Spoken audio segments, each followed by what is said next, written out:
Hey guys, Ledge Dunks here, finally back with another video. Today I'm going to be showing you guys the exercises that I did to jump higher. So before we get into this, I just want to say that these exercises paired with jumping consistently got me from a 30-inch vertical to a 40+ inch vertical. Here are some credentials just to show you guys some proof.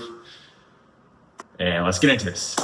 All right, the first exercise we have here is the front squat. And in the front squat, you hold the barbell across the front of your shoulders rather than behind your neck like in a back squat. This position keeps your torso more upright and places more emphasis on your quads, core, and upper back.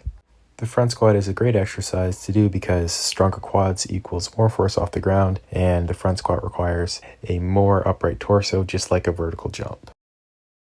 Next up, we have the low bar back squat. So basically, the low bar back squat places the bar lower on your back across your rear delts instead of your traps. This changes your torso angle, you lean forward a bit more, and the hips take more of the load. Jumping higher comes down to generating more force through the ground. The low bar back squat targets your posterior chain, your glutes, hamstrings, and lower back, which are key players in explosive hip extension.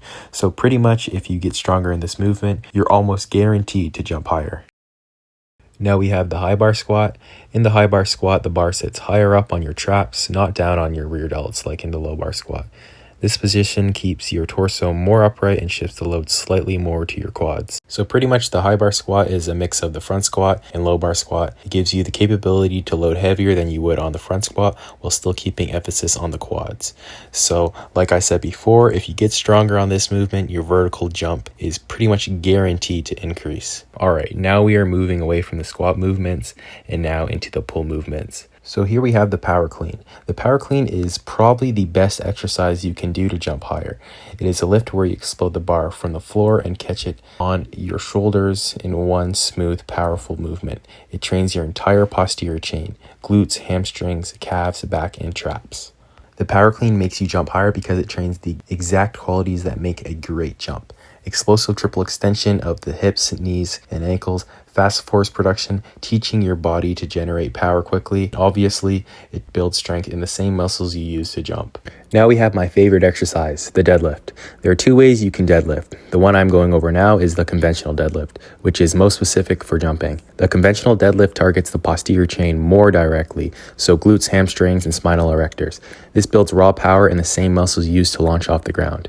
It also strengthens your hip hinge, the same motion that drives your jump. Studies have also proven that doing heavy deadlifts improves your vertical jump over time. Now we are on to the second variation of the deadlift I do, which is the sumo deadlift. The sumo deadlift, unlike the conventional, uses a wide stance, forcing you to recruit more from your glutes, abductors, and quads. When you jump, you need to explode from the hips and legs in milliseconds. The sumo deadlift trains this by improving hip extension power, ground force production, and stability in the knees and hips. Now we're moving on to the accessory work, starting with calf raises. Calf raises target the muscles in your lower leg responsible for the final explosive push off the ground when you jump. I'm not giving the best example here, but as you progress to get the most benefit out of the movement, you should be adding weight with either dumbbells, a barbell, or even just using a calf machine where you can load weight onto there as well. Now we're on to leg extensions. The leg extension isolates your quads, the big muscle on the front of your thigh that power the first phase of your jump. Right before you take off for a jump, your quad extends your knee, driving your body up. Like I've said before, strong quads equals more force, which is going to make you jump higher. Lastly, we have leg curls.